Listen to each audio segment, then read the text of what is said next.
We'll stand now for the invocation led by Pastor Dan Wilson, and then the pledge of allegiance by our council president. So please stand. Good evening, everyone. We can just bow our heads. Heavenly Father, thank you for such a wonderful evening. Lord, I just pray your blessing and your presence be among us, Lord. I just want to remind us all, Lord, your word that says if we ask for wisdom, that you would give liberally. So I just ask for wisdom, Lord, tonight, to those here tonight, that you just guide and lead and give us direction to continue to guide this community. Thank you for this community. Bless this community this time, our law enforcement, Lord, our first responders, our council members, those in this community. I just ask once again, Lord God, that your blessing would be upon them, your safety. Guide and lead us, Lord, and give us wisdom. I ask again in Jesus' name. Amen. Amen. Thank you. I pledge allegiance to the flag of the United States of America and to the republic for which it stands, one nation, under God, indivisible, with liberty and justice for all. Before I go, if I could, I'm not reading these cards. I also represent South Coast Public Safety Champions. Okay. And I've left some with Corey and Matt 6 or 8 months ago, but I'd like to leave these here with you. Yeah, we leave them with June. That would be great. Because if there's anybody, that needs just a dose of hope, you're welcome to text or call or whatever, and I'd be glad to just pray with you or just talk with you. All right. Great. Thank you. June, is that mic turned on? Okay. All right. Okay, the first item that we have is a proclamation proclaiming Arbor Day in the city of Bandon. And I don't think there's anybody here to receive this, so I'm not going, my voice is giving out, I'm not going to read this, but Bandon is very, I think this is many years in a row we have been proclaimed a tree city. Okay, the next item is an action item, 5.1.1, recruitment decision. And I ask that this be put on the agenda because we are, as you all know, our city manager is retiring, probably effective in September. And we have several ways we can go. In the past, several times we have gone with a recruitment service, and it ended up costing us about $30,000 by the time you had your initial cost and plus expenses. And we weren't satisfied with the results. We got 2 city managers that did not work out for us, so in a period of 5 years, we ended up with 2 city managers come and gone.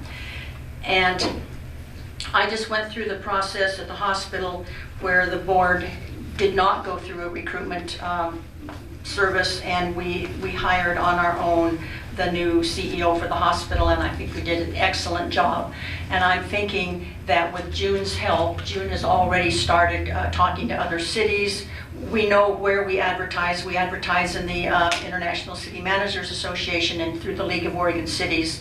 So they're pretty standard places where somebody will look if they're looking for a job as city manager, or even if they're not looking, if maybe they're an assistant at some larger city. And so we think that, my personal opinion is that we can do it on our own and not spend up to $30,000. So but we need to make a decision because Dan did provide, I think, 4 resumes for us to decide whether we wanted to go with a recruitment service. So does anybody have a discussion there? Well, I just need to point out that those RFPs, we received the following quotes. They were anywhere from $17,500 to $34,000. Plus expenses, and that's where they get you. And one of them capped the expenses at $24,500. So we're talking $50,000. I mean, and I think it's an exorbitant amount. Considering the results we got. Considering the results we went through, we did everything they told us. We had big community meetings. And everybody just shook their head. And I remember when we were about ready to reach a decision, I think it was 3 city managers ago, And the fire chief said, could we vote for none of the above? Well, unfortunately, that wasn't an option. We should have, but that was not an option. And so we went with what we considered to be the best, and it was pretty much not the best. So we've been there, done that, and I also know that it's not that difficult. You interview people through Zoom, and then it's been a wonderful tool. We did everything at the hospital through Zoom because, of course, it was right in the middle of COVID. But it worked out very well. And then if you find a candidate that you really like, then we could have him come to town, or he or she. I know that the League of Oregon Cities actually has a portal that helps assist you with bringing somebody on as well. Right. Yep. So Yeah, because the League of Oregon Cities would be the other one that we would go through. Yes. Shayla, since Dan received 4 RFPs, do we need to vote to reject those?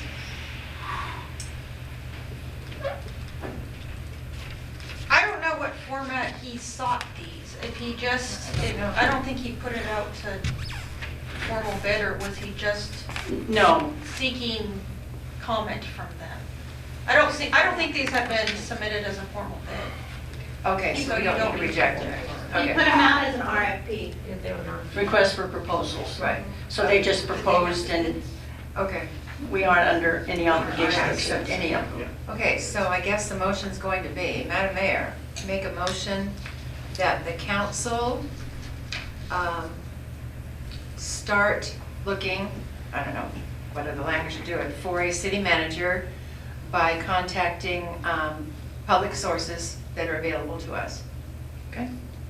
Second. Been moved and seconded that the council handle the recruitment for a city manager on their own with taking advantage of resources that are available to us. All in favor? Aye. Thank you, Jeff. Okay. The next item is a liquor license for Bandon Brewing and Pizza LLC. Guess you have that one, June, or? It's pretty self-explanatory, I guess. It's pretty self-explanatory. I did send it down to down to Chief Dillon, and he said that it was no problem. Oh, okay. So is it a different, are they going to sell more liquor than the other one, or is it just a change of It's ownership? just a change of ownership. Okay. So it's just beer and wine, there's no hard liquor? No. Okay, I couldn't tell by the I application. couldn't either, that's why I was Just looking. beer and wine. Okay. Madam Mayor, I make a motion to approve application for Bandon Brewing and Pizza LLC. second. Been moved by Madeline, seconded by Josh to approve the application for Bandon Brewing. All in favor? Unanimous. Aye. I guess. I'm assuming it's unanimous. Yes, it is. All right, thank you. Okay, approve the purchase of a tractor with a sidearm mower for public works. Is Tim here, or are you gonna? Well, we need one, I know that. Yeah, they're currently operating a 30-year-old tractor with a sidearm. They've had trouble for several years keeping it running. We do have some tremendous mechanics, I'll just call them mechanics on staff, that have done a fantastic job at keeping it going. We're having an increasingly difficult time finding parts. We're even going to other countries to get parts now. So it's just time. Yeah. I know that they've had to do half of Riverside Drive, and then I didn't see them come back for 3 or 4 days, so I figured it broke. And they took it back to the shop, and then they came back. So I make a motion to approve the purchase of the tractor with sidearm mower from Tiger Mowers in the amount of $248,303.12. Second. Been moved by Madeline, seconded by Brian, that we approve the purchase of the tractor with a sidearm mover from Tiger Mowers in the amount of $248,303.12. Any discussion? I have just one question. Okay. I see that they were researching options. Was this just the lowest option that was the best and lowest option that they had found? They found 2 good options. This one, we can get service and repairs in Roseburg. The other, we'd have to go to Salem or further away. So we'd save a couple $1,000s on the purchase, but in the long run, it wouldn't be as good. Okay. Yeah. And I would like to add that if we get on the list now, we're expecting delivery of this in the late fall. In the late fall? Yeah. Just when we don't need it. Right. Right. Okay. We'll be ready for next year. Is there any warranty that goes with it? What? Is there any warranty? I missed that. like a, Do we know if there's any warranty, Paula? I don't know exactly what there is, but there is some kind of warranty. I'm sure. there Sure would. there I would assume there would be, it's brand new. Yeah. Yeah. and never assume. All right, all those in favor? Jeff, are you? Aye. All right, all Yes. unanimous. Okay, approve the purchase of transformers for the electric department. Now, I think Jim can explain all this to us, can he? I mean, will he? Yes. Thank you, Jim. The city of Bandon Electric Department is the largest enterprise that the city owns, and it's probably the least talked about. We kind of operate autonomously. We're kind of behind the scenes, just keeping the lights on. And most people take it for granted that when they hit the switch, that the lights are going to come on. And also they can turn their computer on, or their medical equipment will work, you know, as soon as they want it. And that's the way it should be.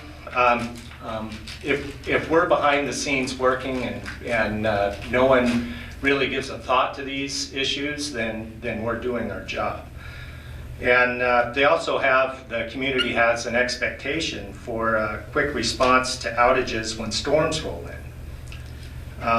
My crew has been put to the test this winter, and the work speaks for itself. And I want this level of service to continue. And lately, one of the biggest challenges we're facing is the cost of doing business and staying financially solvent. The cost of inflation on the price of equipment has a huge effect on the future of the electric department. 4 major components to keeping the lights on are poles, wires, transformers, and the people to install and repair them. And I'm going to start with transformers, and all of our costs have just skyrocketed, and I'll cover that for you. The most used transformer that we have that mounts on a pole is one of our smallest transformers, and that's a 15 kVA, so it's a size 15 transformer. In 2021, they cost $864, and that was the last time. Usually I order probably about 20 to 30 at a time on the 15 kVA transformers. I am now out of 15 kVA transformers. I've ordered them a year ago, a little over a year ago, and I paid $1,200 for those transformers. If I was to order them today, they would be $3,837. So they went from $864 to $3,837.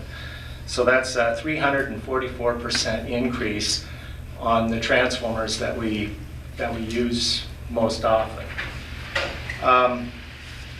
We jump up a size. We use a lot of 25 kVA transformers. That's good for probably 3 to 4 homes, depending on the size of the home. Those are the type that mount on the pole. In 2021, we paid $1,121. If I was to order them today, which I intend to, this week sometime, I'd like to get those ordered. They're going to be $4,579, and that's a 308% increase. Okay, the most used transformers that sit on the ground, we call them pad mount transformers. The last time that I ordered those transformers in 2021, I paid $1,979. If I was to order that same transformer today, same company, they would be $7,599 for those transformers, and that's a 283% increase. Moving on to poles, and so we have transformers and poles and wire, and that makes up a lot of our equipment. Power poles, the most used power pole that we have is a 40-foot power pole. In 2021, we paid $372. I just got bids today, or not today, but last week on poles, and a 40-foot pole went from $372 to $1,573, and that's a 322% increase. Wire, I just have one example of wire, but it's pretty much all the same. This is our high voltage wire that we have in all of our subdivisions that feeds all of our transformers. It went from $2.75 a foot from 2021 to $5 a foot, and that's an 81% increase. Right now, I have outstanding orders that I got purchase orders for that Dan has signed. And so I have outstanding orders yet to be paid for to the tune of $400,000. And that's because I've been trying to order transformers in advance. There's a national shortage, so I went ahead and ordered those. I'm waiting for those transformers to come in. I hope to get the 15 kVA overhead transformers. They're supposed to be here sometime next month, but they keep getting sold out from underneath us because I paid $1,200 for those transformers. If anyone has issues, what they do is they reroute those transformers for $3,800, and they make a lot more money than rather than giving the city of Bandon their transformers that they have coming for $1,200. They can make a quick buck by selling them somewhere else. And there are some other issues like down in California. I think they had a big windstorm come in and it was an emergency situation, but I'm out right now. I'm out of those 15s, and I really need to get them. So in 2 years, if I get those 15s in, I'm planning on being out of transformers in 2 years. And it takes 2 years for transformers to get here. So that's where we're at. If I don't order them right away, then in 2 years we're going to be out. And I'm going to do the same thing that Coos Curry has done, and that is they're pretty much out of pad mount transformers, and they have stopped all new electric hookups that require a transformer. Now, if the transformer's already there, they'll hook your electric service up. But what my intention is as we get, our transformer supply is depleted, I'm planning on saying, okay, once I get to a certain level, I have to say, okay, the rest is for maintenance, and you're just going to have to wait until I get more transformers in. I'll discuss with my crew. I think once I get down to, between 5 and 10 transformers, in any given size, I'm going to, suspend new hookups that require a transformer. And I can do some juggling where I use an oversized transformer for one that would take a smaller one, but then you have to go out and replace them, and then you run the risk of, of not having a larger transformer available for the load that you might need. That being said, I have $400,000 of outstanding orders yet to be paid. I have $685,000 worth of transformers that I need to order so that I have them in 2 years. And I don't have the budget at the current rate schedule to pay for the transformers to keep the lights on. So that's where the electric department finds itself. That's, I have $1.1 million if I order those transformers of outstanding orders, and when those transformers come, those companies want their money. And I'm looking at it 2 years from now. I need to start saving right now for those orders so that we can keep our transformers and we don't default. Another challenge that we have, along with transformers, wire, and poles, are labor costs. Other companies are trying to actively recruit my linemen for more pay, and there's a shortage of certified linemen out there. So in the wage comparisons for the IBEW 659, Bandon is second to last in pay. And I need to offer, or the city needs to offer, competitive wages to keep my linemen so that I can keep the lights on. So those are the challenges that we're up against. Those huge increases in prices. You thought lumber was bad. I mean, when you're looking at 300% increases on transformers and equipment, and that not only applies to transformers, but any substation equipment is the same way. I did, and myself and the crew, we have new equipment in our substations, but I had to order some regulators for Langlois, and that's part of the $400,000 cost of the outstanding bills that will need to be paid. So with that, that's why I'm asking for permission to purchase or order transformers to the tune of $685,000. Jim, we currently don't pay until they're delivered, is that correct? That's correct. Or upon shipping, whatever. Right, when they ship, that's when we pay. Okay. Yep.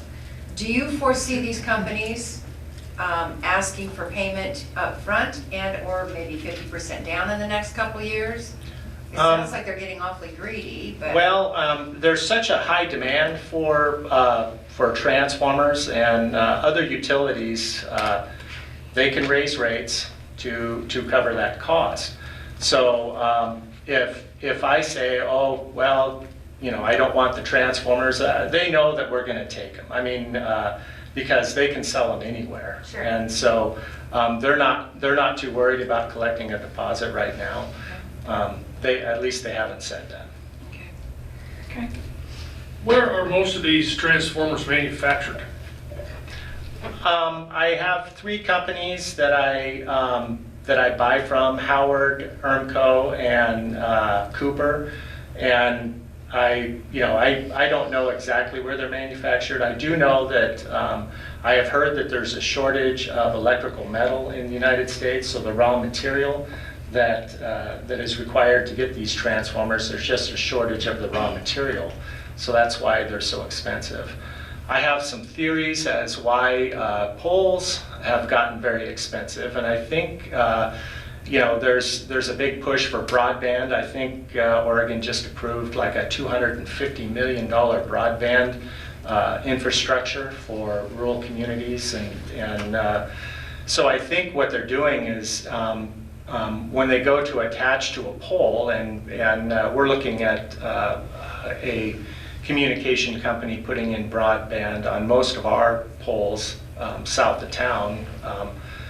What they're going to do is they have to, in order to put the communication wire on the pole, they have to set a taller pole, otherwise they have a NESC violation, a clearance violation. They have to stay 40 inches away from the power line. So I think that all that government money is buying all the power poles, and then that creates a little bit of a shortage, and then what happens is the larger power companies, they start hoarding power poles just like they hoard transformers, just like I do. I mean, I jumped on the bandwagon too. As soon as I heard there was going to be a shortage, I made a huge order just like everyone else. And that creates higher prices. You know, it's the law of supply and demand. Mm-hmm. So that's where we find ourselves, and I'm just letting everyone know that at the current rate schedule, I will have problems paying for the transformers. Right now, the budget looks pretty good, but as far as like revenue to expenses, you can look at that and go, wow, you know, we're about $250,000 in the black. But if you add that $400,000 on outstanding orders that need to be paid for, suddenly that black turns into red pretty quick. You know, so it's important I have the equipment and I have the manpower to make it happen. Where are we on that union contract right now? I think we're going to start negotiations pretty soon. Okay. Yep. Okay, anybody have any questions? No questions, but I'm sure everybody here has seen the news with the tornadoes, disastrous tornadoes that we've had across the country. And if you've seen the photos, the pictures, I mean, we're not talking a few trees down, we're talking Everything. entire blocks, hundreds of homes that are just gone, as well as all the infrastructure. So there's gotta be a huge demand for Yeah. this stuff. Yeah, I might be waving goodbye to those 15 KVAs that are due to arrive next month. I mean, that might be a possibility, I don't know. And as far as our hydro crew and the wages, my son-in-law runs the sewer plant for the city of Medford. He has a hard time hiring threes. He said they can go anywhere in the state and get a really good paying job. So there's definitely a shortage of professional, certified people that can work in utilities, our hydro crew included. It's just the fact of the matter that COVID and everything else has just completely wiped out a lot of this and created a lot of this problem. So I mean, we don't have much choice.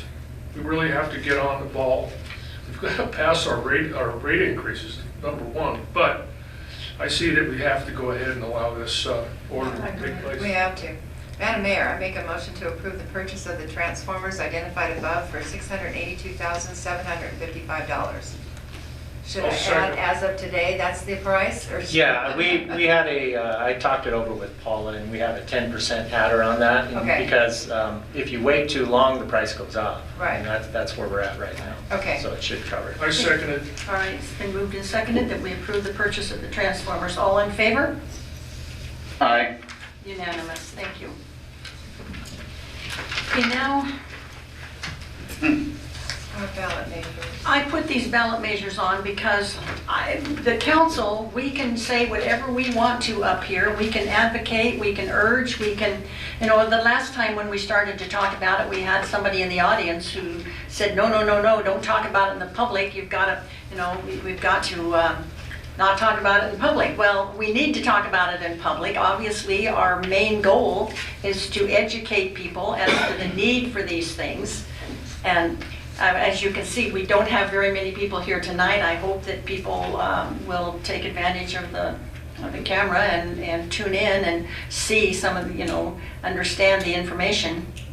I did write something in my column, and I'm going to read what I wrote because I think we need to have kind of a unified message, and I'm going to urge that each counselor, every one of us has a group of local people. We don't all have the same friends on the internet, on Facebook, and email, and that we need to send out each one of these. I'm going to pass these out to everybody, and you can feel free to add your own terminology, but I think I've hit I'm just going to say, by now all of my readers know that in order to raise our utility rates, we must ask the voters for approval. To the best of my knowledge, the City of Bandon Electric Utility is the only one in the entire country that must go to their customers to raise rates. Bandon has been hit hard by not only doubling and tripling in the cost of equipment, but supply issues have made it necessary to keep more on hand than would be necessary if we were assured of getting what we ordered when we needed it. On the May ballot, the city is asking voters to increase the base rate for water by $4 a month, by $4 a month for sewer, plus a 25-cent charge for additional 1,000 gallons of water.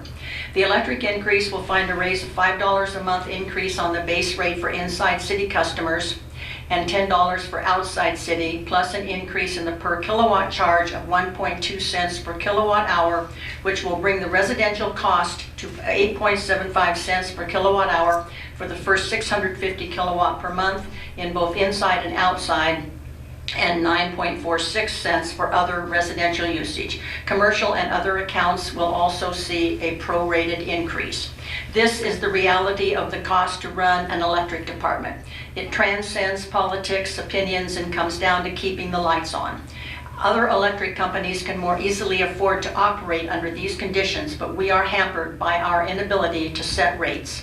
We are incredibly thankful for the quick response to electric outages that we have experienced during the recent winter months, during storms. And I think if that pretty well is pretty concise, and if we can send that to everybody that we can think of, and maybe try to put I don't know how many people read Coffee Break. We're hampered because we don't have a newspaper. It's really hard to get information to people. And if anybody has any ideas of what else we could, the problem is, we didn't get it in the city manager's newsletter, and by the time it gets into the May newsletter, the people will already have their ballots. And we at least need to let them know that they're, because if you pick up your ballot and you say, wait a minute, we haven't heard a word about this, and that's why I kicked it off in my column, and hopefully people will start talking about it and they will at least know that it's going to be in their ballot. And then Dan, I believe he will put some factual information. He can't, city employees can't advocate for it, but they can put out factual information. So I'm sure that there will be something in the May newsletter. But the election is May 16th, I believe, and the ballots now, it used to be they came out 2 weeks ahead, now they come out 3 weeks ahead. So it really makes it difficult to plan any kind of strategy because the ballots are out before you even think about it, before you realize, before you get started. And that's what's happened to us. But the best we can do is, it's like every year or every 2 years we go with hat in hand and beg our customers, because we are in such an unfortunate predicament that this wasn't challenged in the courts 20 years ago when it was first foisted upon us. But at that time, we had pre-existing covenants with the state for bond covenants for water and sewer. And so we weren't worried about it because we knew that we could pass those costs on. But the day of reckoning was going to come, and that is, the day of reckoning is here now. We didn't do anything at the time, and it's just difficult that year after year after year, I don't know how much money we've spent on special elections, how much time we've spent trying to educate people, and it's just really hard.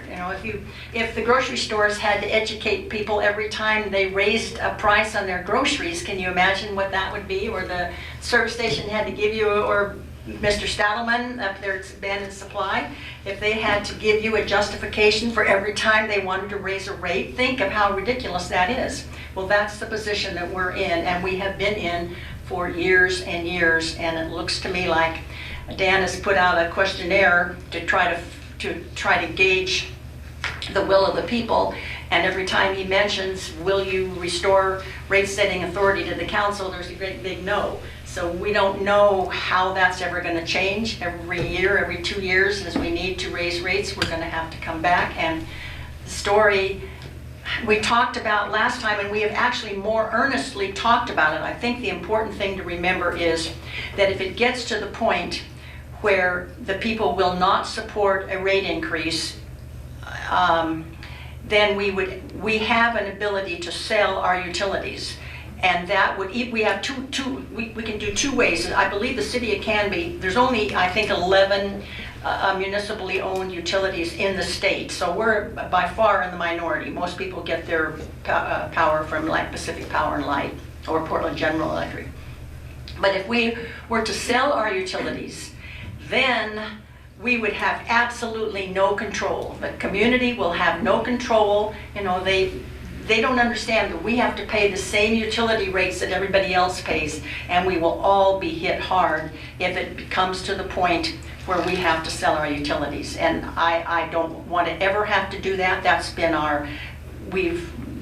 one of the reasons, and people don't understand this, and one of the reasons that we have such a low city tax rate of 46 cents for the general fund is because all those years we had the electric utilities, we were able to set our own rates. We had our electric utility revenues to help to pay for a lot of the administrative things because a lot of the things that our office staff does has to do with billing and has to do with dealing with the electric utility. So we're able to repay that money to the city. But we were, when ballot measures 50 and 5, I believe it were, that changed the whole tax structure of Oregon 20 years ago, everybody who had a property tax rate, we were stuck with it. That is in perpetuity. There is no way, even with a vote of the people, that we can ever increase that until they come up with an initiative petition that would allow for those rates to increase. So we're stuck with that forever. And not only do we have, the ability to not tax for general fund, but we don't have the ability, because of this initiative petition 20 years ago, we don't have ability to set our rates. So we're hampered on both sides. And I don't know how to get that out to people, or if they care. I don't know that they care. You know, they just say, well, we have lower rates. They've prepared information for us. We have lower rates than either Coos Curry Electric to the south or Pacific Power. A lot of our people on the north side of town, outside in Randolph, those areas, they're served by Pacific Power, and our rates are much better than theirs. And we try to do everything we can to instill trust in the community, but we keep having to go out for rate increases. So if anybody has any idea of what we can do, we tried a town hall meeting one night, and it evolved into where one man had to be escorted out by the police. I mean, it wasn't a pleasant experience. And the people that were there, most of the people who were there, they either wanted to antagonize us or they were mostly on our side.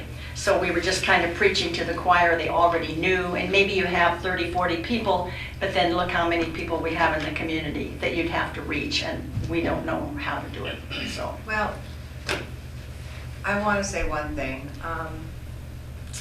I started out in city government on the original Utilities Commission. That was before I became a counselor. I've been on this is my 9th year as a counselor.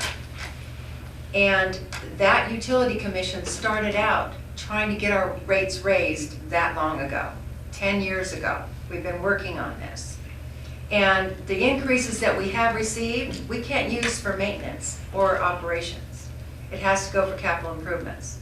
That's what a lot of people don't understand.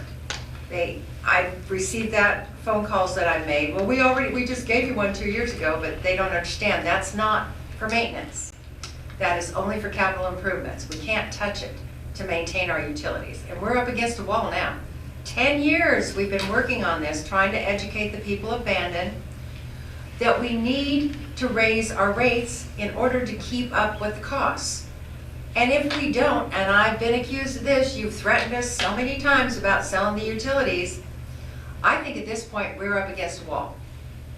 We got no place to go now. You've heard Jim, you heard the costs. That's only one utility that he's talking about. We have 2 other utilities that are in the same boat. So I just hope people understand and, vote yes on these ballot measures, because if we do sell the utilities, there's no more control. Private company will come in here, they can raise your rates 200%. They don't care, and you can't fight it. Unless you want to turn off all your utilities, then you can do it. So, but that's what people just don't get. Anyway, I've preached enough, I guess. Please vote yes. Please. Should we get these increases, pray to God that we do, we'll still have the lowest utility rates in just about anywhere in the Yeah, state. we will. Just to give you an idea. These are not idle threats, folks. Nope. We're up against the wall.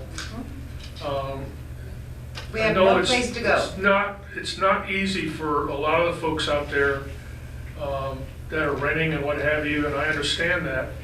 But we're going to have our rates increase as well. It's not like, we're trying to foist it off on anybody.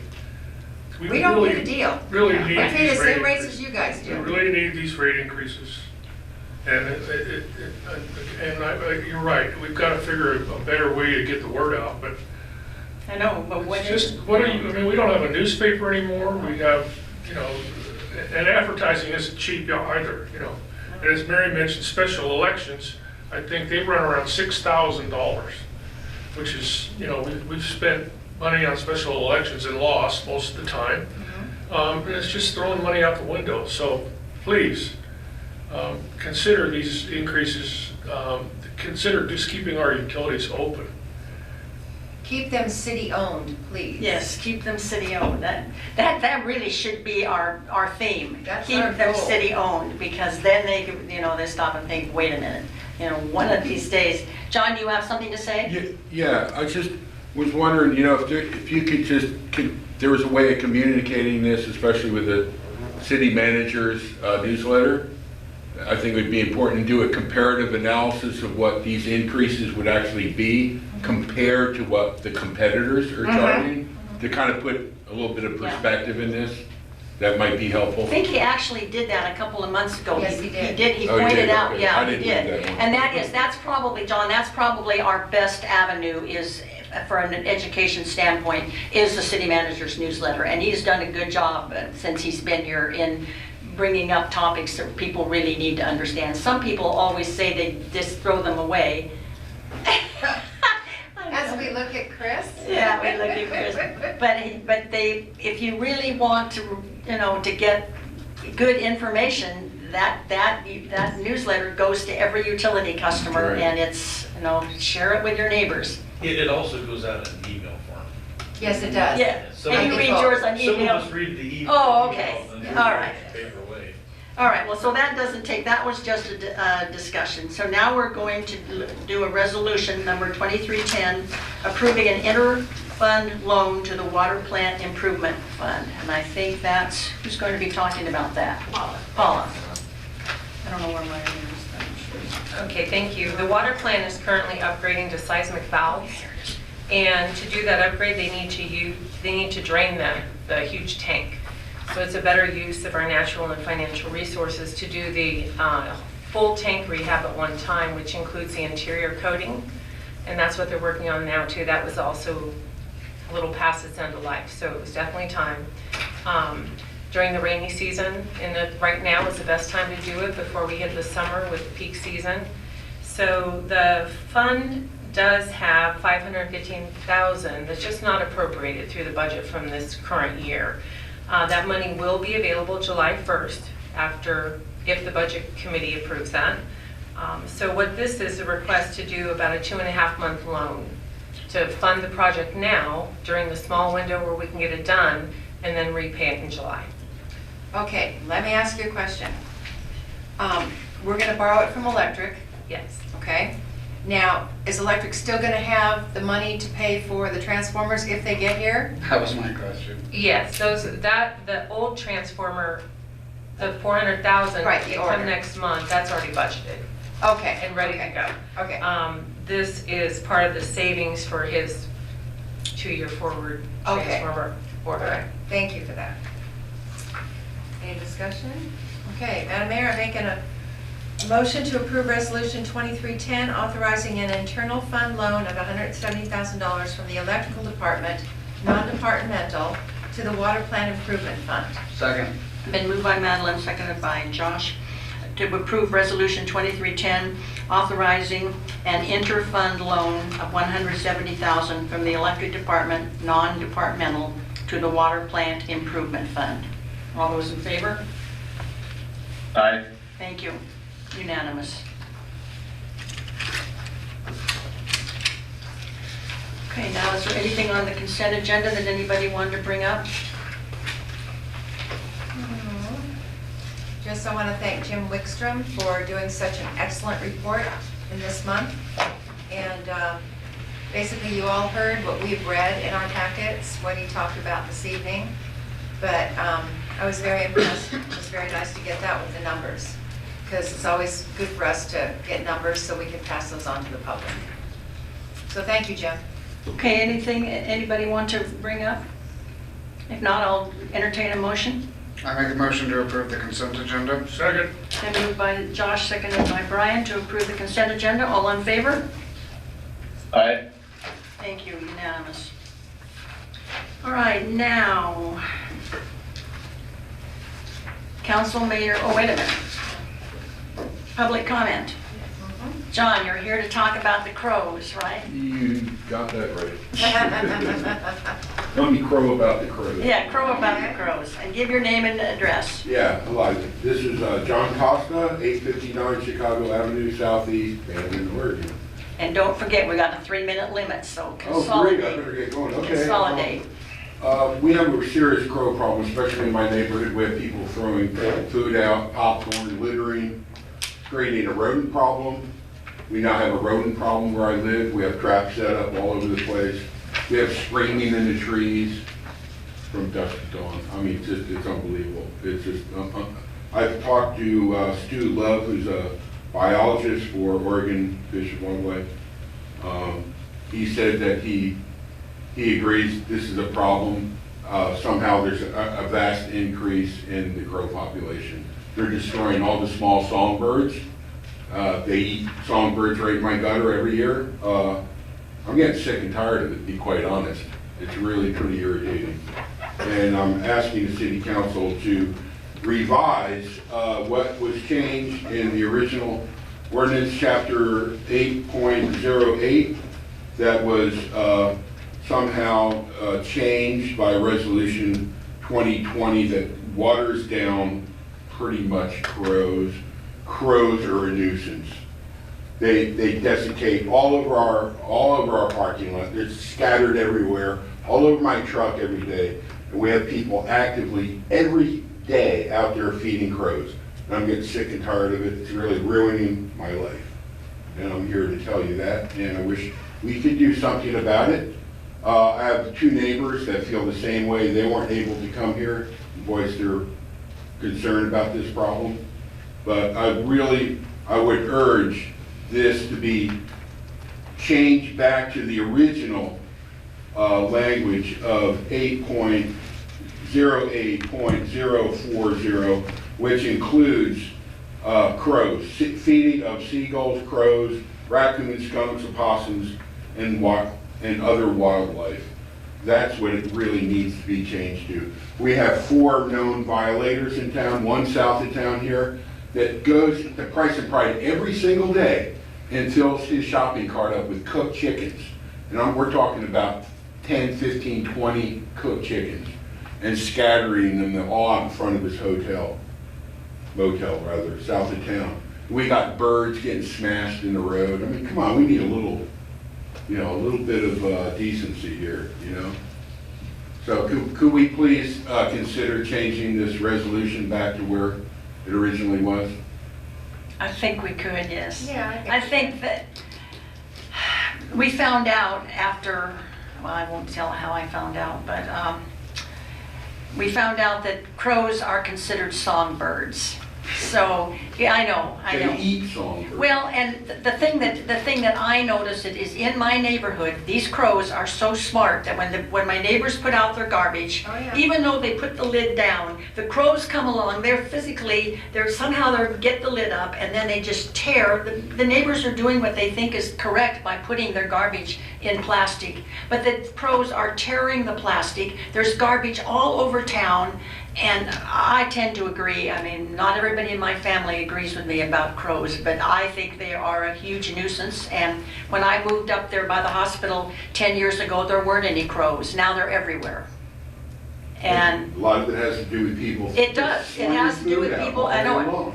And I mean, the seagulls, we know what's happening with the seagulls. I thought the motel guy was the seagull man, but maybe not. Maybe it's crows and seagulls. But anyway, I agree. So I think we could look into that. Yes. Somebody take a note, Yeah, let's change Will that, so that, then we will can that start be up finding for a people. vote? Greg? well, we'll be discussing it. We want, the city manager's not here right now. He's gone. He was gone for a couple of weeks, but we'll be talking to him because it's a problem. And we have people who love them Way too and, long.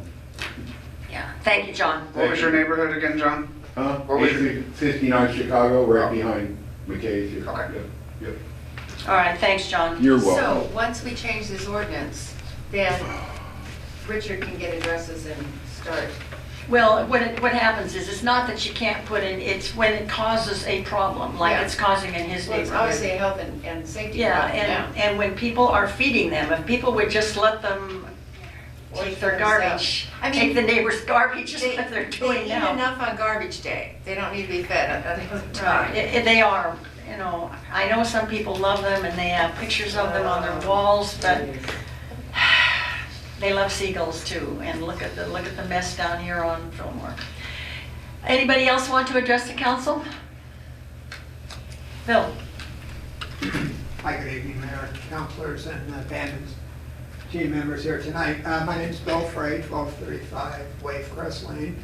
Just a quick question, if we could go back to the ballot measures and the timing of the last city manager newsletter, is it possible to put a special edition out? We've had so much good information from Mr. Wickstrom tonight on costs, and then I think it was city engineer was here a few months ago and gave a really good presentation on the water system.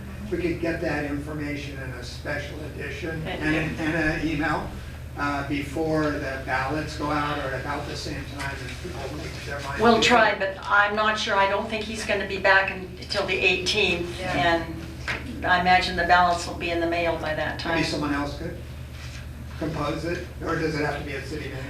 Well, you've got to be really careful to send out something. I mean, it's got to be strictly factual. Yep.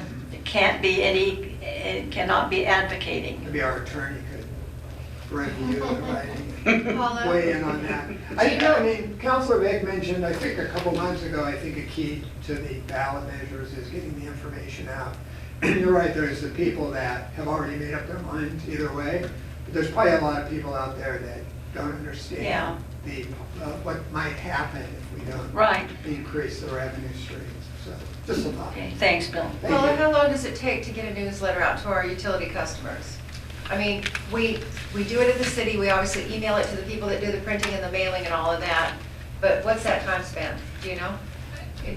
From the time that it's prepared, it's just printed right then, it can go out the next day. Oh, okay, There's not a big lead. And then all our paperless customers get it in an email. right. Okay, thank you, Paula. Madam Mayor, can I pass these out? Yeah, well, give them to June, John, and she'll Make give sure them, you all make get sure them. that we get them, Okay. yes. I think I'm gonna keep one and you're gonna get the rest.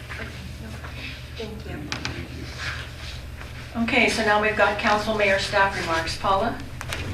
No, I probably should add to that.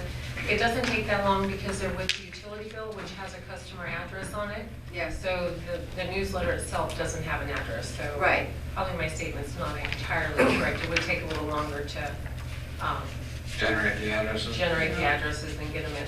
Okay.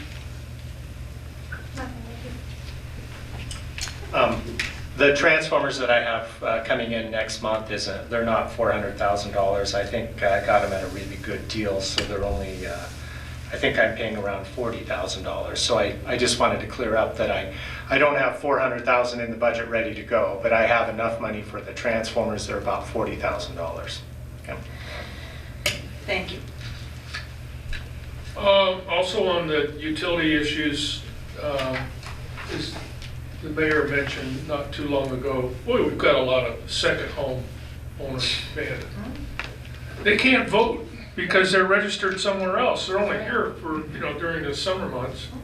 And these are people that would probably say, oh yeah, we agree, but They can't they can't vote. So we're basically stuck with the people that are entrenched here, and unfortunately, a lot of them are anti-everything. And I'm not being facetious, but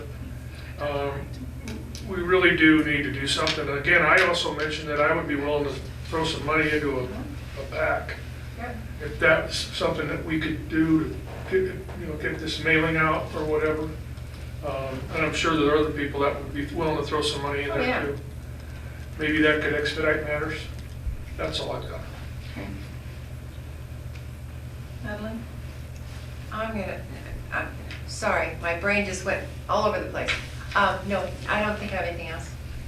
I just want to say that my sister's 2-year-old granddaughter was here this week, and they spent 2 or 3 days going to the library, and they live in Vancouver, Washington, and they were thrilled with what they found at the Bandon Library. Not only was the children's room the best they'd ever seen, and they said, I think they went to a program maybe on Thursday, I can't remember, maybe it had something to do with Wash to Shore, I don't know. But anyway, they wanted me to tell the librarian that this was one of the best libraries they've ever seen, and particularly for young children. That's wonderful. I just want to say thank you to the electrical department. I had an issue this last Friday, and it was kind of weird. It was up on the top of the pole, part of the transformer, buzzing, shooting out sparks, and it was a very quick response. You're Yeah, lucky that he could fix it. We had a part. Yeah, my crew's really good about that. And that's one thing I can't say enough about. And I've never had any problem getting my crew here to work. I mean, every single time this winter and since I've been supervisor, I can get everyone here, and they've all shown up. They're dedicated. They'll we have everything in place here as far as my crew goes. So we just need one more guy. But yeah, no problems getting. I mean, they're a dedicated group of guys, and so anyway, yeah, they're good. We need to keep them here. Jim? Oh, Jim. Where did that come from? I was thinking of Jeff, but then I said Jim. You can call me Jim. I've been called a lot worse. All right. Either one of you can talk now. I don't care who's talks. I don't know who Jim was, but. No, I don't have to comment at this time, but thank you. Chris. All right, we are going to adjourn now and have a short executive session.